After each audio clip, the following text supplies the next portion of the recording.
Hi everyone. I'm sure most of you do know me. So I want you all to have a look at the picture behind me. What are your thoughts on this picture? Keep those thoughts in mind. Hopefully by the end you'll add to them or change some of them. So if you all don't know, I'm Muslim and I am proud. But after the events that took place in Paris, France on November 13th, there's a lot of negativity in the media about Islam. So in Google, if you go into Google and you type Muslim, Islam or Muslim woman, these are some negative pictures that come up. People think that Muslim women or Muslim girls have no rights or have no freedom, but we do. Look at me, for example. I'm Muslim, I'm a girl, but I don't wear a headscarf. I have the right and freedom to wear one. My mum wants me to wear it, but she's given me the right and freedom of wearing one when I feel comfortable enough. So what is Islam and what do we actually believe in? Islam is a beautiful religion, just like many others. It's a religion of peace and mercy. As a Muslim, I use the word Assalamu alaikum every day of my life. It's a wish for the other person to be blessed with peace. This is what it means to be Muslim. In Islam, we live by the 5 pillars. The first one, worshipping one God. The second one, the commitment of prayer. The third one, fasting in Ramadan. The fourth one, charity and giving back. And the fifth one, the pilgrim of Mecca, which you must do at least once in your lifetime. In this picture, the small dots are actually people. They are all Muslim. They are there worshipping God. This is what Islam is actually about, coming together as one. In Islam, even a smile is charity. But what is happening today? These are some negative headlines that come up online, and this is the latest one that came up this week. I want you all to know that these headlines are actually false. None of them are actually true, and this upsets me because the people behind this are usually ISIS. If you don't know who ISIS is, they are a terrorist organization. They cause nothing but harm and terror to the world, just like what happened in France. 129 lives were lost. But ISIS has one goal. They want countries like ours to reject Muslims. They'll be ecstatic and happy to hear that since the events that took place in Paris, France, Muslims have reportedly been threatened and attacked in the UK, America, Australia, and all around the world. This evil organization have in their minds, if they can get Muslims the enemy of the West, then Muslims in France, America, the UK, and Australia will have no one to turn but to ISIS. So if you are someone with a Facebook account, Twitter account, Instagram account, or any form of social media, which I'm sure everyone here has, and you are throwing out masses of hate, you are helping ISIS. You are supporting ISIS. This is what they want. So think about it.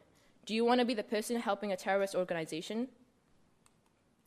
People think that ISIS only kills non-Muslims, but as a matter of fact, they don't. They also kill Muslims. Most of ISIS's victims are Muslims, like what's happening in Syria right now. Therefore, ISIS is not Muslim and is not the face of Islam. In Islam, we believe whoever kills an innocent person is as if they've killed all of humanity. That's why all Muslims stand together against ISIS.